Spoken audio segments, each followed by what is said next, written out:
US presidential elections के बीच America के पूर्व राष्ट्रपति डोनाल्ड ट्रंप पर फिर से हमला हुआ है। 15 सितंबर 2024 को हमलावर ने AK-47 राइफल से गोलियां बरसाई फ्लोरिडा में ट्रंप के वेस्ट पाम बीच गोल्फ क्लब पर। हालांकि एक भी गोली ट्रंप को नहीं लगी, वो सुरक्षित है। ये 2 महीने में दूसरा असैसिनेशन अटेम्प्ट है जब डोनाल्ड ट्रंप को निशाना बनाया गया है। पहली बार उन पर गोली चली थी तब वो पेंसिल्वेनिया राज्य के बटलर में चुनावी रैली कर रहे थे और इस बार हमले के वक्त वो फ्लोरिडा के गोल्फ कोर्स एरिया में अपनी टीम के साथ गोल्फ खेल रहे थे। डोनाल्ड ट्रंप पर दूसरी बार हमला करने वाला रायन वीसली रूथ कौन है?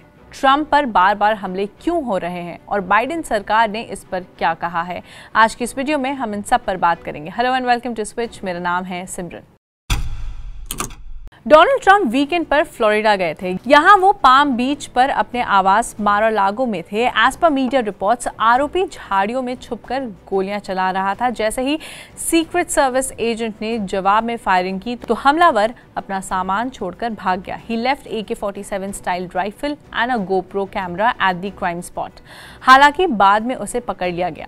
CNN की रिपोर्ट के अनुसार जैसे ही फायरिंग शुरू हुई तो डोनाल्ड ट्रंप को तुरंत गोल्फ कोर्ट के होल्डिंग रूम में ले जाया गया। पाम बीच काउंटी शेरिफ रिक ब्रैडशॉ ने बताया कि फायरिंग की आवाज सुनते ही एक सीक्रेट एजेंट ने गोल्फ क्लब की झाड़ी से निकले एक स्कोप वाली राइफल बैरल को देखा था।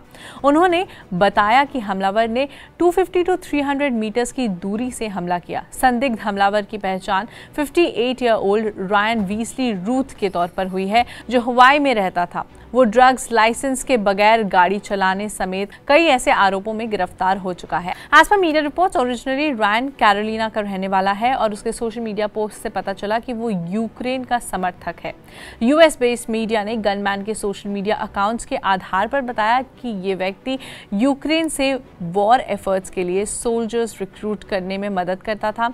रूथ ने अपने सोशल मीडिया पोस्ट एक्स पर भी कई सारे ऐसे वायलेंट स्टेटमेंट्स भी दिए हैं। उसने एक पोस्ट में लिखा, I am willing to fly to Kharkov and go to the border of Ukraine to volunteer and fight and die. NYT की एक रिपोर्ट के मुताबिक उसके सिग्नल अकाउंट पर लिखा था कोट अनकोट, सिविलियंस को इस वॉर को रोकना चाहिए और भविष्य के वॉर्स को भी प्रिवेंट करना चाहिए। व्हाट्सएप पर उसकी स्टेटस बायो में लिखा है, हर इंसान को अपना रोल निभाना चाहिए ह्यूमन राइट, फ्रीडम और डेमोक्रेसी को सपोर्ट करने के लिए। यही नहीं, रूथ ने 2023 में NYT की इंटरव्यू के दौरान कहा था कि उसने अफगानिस्तान से भगाया गया तालिबान के सोल्जर्स को इलीगली पाकिस्तान और ईरान से निकाल कर यूक्रेन भेजने का प्लान बनाया था। डोनाल्ड ट्रंप पर हमले को लेकर राष्ट्रपति जो बाइडेन ने भी प्रतिक्रिया दी है। उनका कहना है कि ये जानकर उन्हें राहत की सांस ली कि डोनाल्ड ट्रंप सुरक्षित है। उन्होंने कहा है कि इस घटना की जांच की जा रही है और हमारे देश में राजनीतिक हिंसा या किसी भी तरह की हिंसा की कोई जगह नहीं है। जो बाइडेन ने कहा, कोट अनकोट, मैंने अपनी टीम को डोनाल्ड ट्रंप की सुरक्षा के लिए ये सुनिश्चित करने को कहा है कि सीक्रेट सर्विस के पास और साधन हो जिससे कि ऐसे कोई भी घटना आगे चलकर ना हो सके।